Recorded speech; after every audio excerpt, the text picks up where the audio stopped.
Africans, stand up. Your Saturday just got more exciting as Hafeestonova, aka your musical plug, creator of the energy, present to you Cha-Cha Music Review Podcast.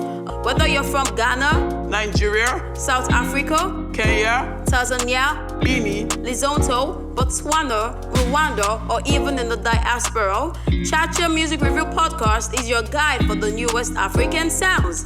Cha-Cha Music Review Podcast by Hafeestonova, amplifying the African sound by bringing the best of African music to your ears. Ladies and gentlemen, boys and girls, members of the Cha-Cha Nation, and all music lovers across the globe, my name is Hafeestonova, your musical plug, the creator of the Energy Force. Welcome to another episode of the Cha-Cha Album Review Series on the Cha-Cha Music Review Podcast. And I must greet you all specially. Yes, today I'll be talking about the debut album from Oxlade, titled Oxlade from Africa. Yes, the album was released on the 20th of September 2024 and features Sarkodie, Timmy, Ojahbee, Wande, Flavour, Fally, Dave, Bobi, Popcaan, and the album was produced by Timmy, Spax, TUC, Dennis Yasso, Egar, Ozedikus, Magicsticks, TMXO, KLEM, AmiYumi, Ojahbee, and Godwyn. Those were the producers, that worked on the album. Now, after dropping 2 decent EPs, Oxlade decided to drop his debut studio album. And I have to say, I fucking enjoyed the album. I'm not gonna lie to you, I enjoyed the album more than I thought I was going to enjoy the album. Now, let me start with the production of this album. Shout out to every single person that produced this album. You guys fucking came through. Shout out to Timmy. Timmy, what you did on that song titled Olaoton Olaoluwa is just crazy. That jazz influence where you put, man, crazy. Also, shout out to Score. Your production on that song titled Blessed was well cooked, and Popcaan really ate it raw. I'm not even going to lie to you, I listened to every song on this album twice on my first listening. Aside from the song, that were released as a single, which were Closer, Over Me, Ololufe, which features Sarkodie, Ifa, which features Fally, and then Category. Every other songs on this album were songs that I listened to twice before moving on to the next one. As the first track enter, I listen to him twice, I move on to the next one. The next track, I listen to him twice, I move on to the next one. That's how much, I enjoyed, this album. Another artist that I'm supposed to give a shout out to is shout out to Dave. That's another feature that took the song to the cleaners. His flows on Intoxicated was just so smooth. And Oxlade, with the vocals, just make sure that everything was complete insanity. Yes, I'm not going to lie to you. That's another song that I love, on the album so much. Now, I have to say this though.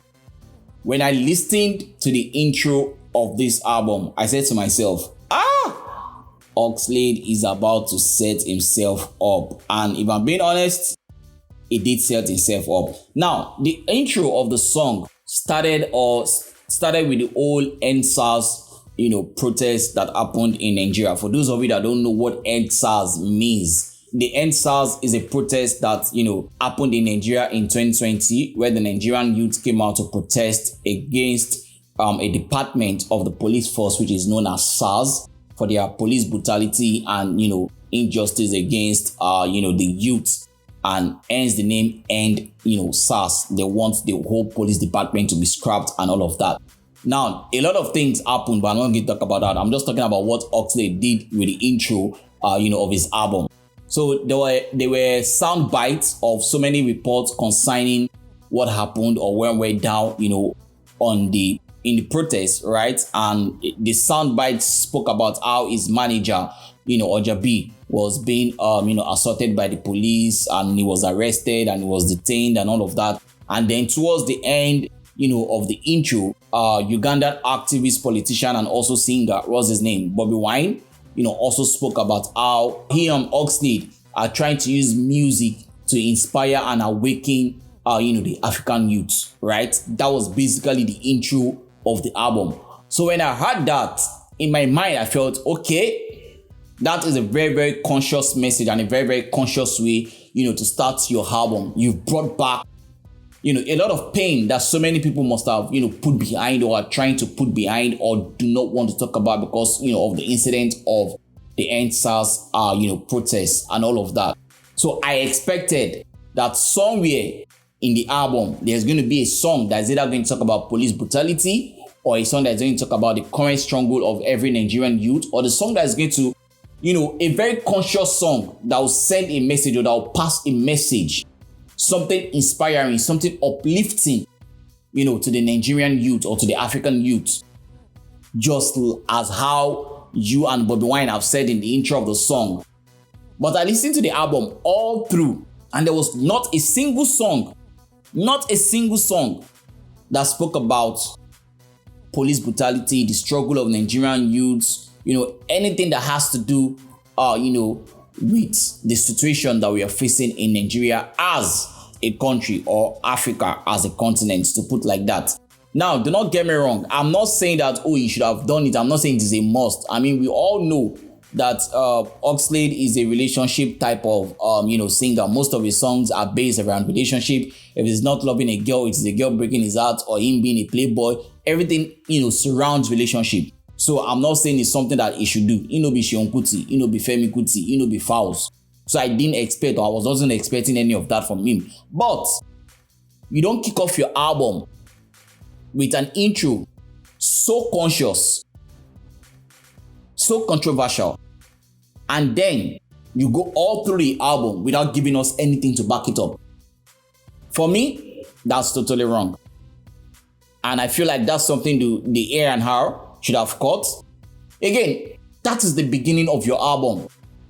And maybe they don't know this, but the first track of an album really says a lot about what the audience would feel or would expect on the album, which is why you have to always get it right from the first track. Because if you don't get it right from the first track, at times you've lost some people. Especially people will be saying their attention span, they're very, very short. Once they listen to the first track, they don't like them. They feel even though listen to the second track. Unlike we that we are critic, we have to listen to it all through. But like I said, you don't start your album in that manner and then you just completely ghost us. No song to back that intro up. I mean, for me, I'm not going to lie to you. In as much as like I said, I enjoyed the album. The album is totally on point. In fact, I'm not going to lie to you. It is one of my favorite albums that I've listened to so far this year. If I'm going to pick my top 10 album, I'm going to include this album in it. That is how much I enjoyed the album. But you see that thing, that particular one song, we know just did there, just made me feel like, this project is still incomplete. And that's the honest truth. But all of that aside, like I said, Oxlade definitely came through on this album. It's an album that you would enjoy, to the fullest. Trust me, it's a very good album. Rating of the album is going to be a 7/10. With that, ladies and gentlemen, boys and girls, members of the Cha Cha Nation and all music lovers across the globe, I have come to the end of another episode of the Cha Cha album review series on the Cha Cha Music Review Podcast. Like, come away with another episode. My name will always remain Hafeestonova, your musical blog, the creator of the Energy Force. Remember, when the pressure is getting worse, please take a break and take care of your mental health. It is very, very important. Peace out. Time for the Cha-Cha gang. Give me the Cha-Cha gang. Rockin' with the best, the Cha-Cha gang. Give me the Cha-Cha gang. Alayela with Cha-Cha gang. Give me the Cha-Cha gang. What's in my body, Cha-Cha gang. Give me the Cha-Cha gang. Cha-Cha gang. What's in my body? White G's on the beat. Hafeestonova.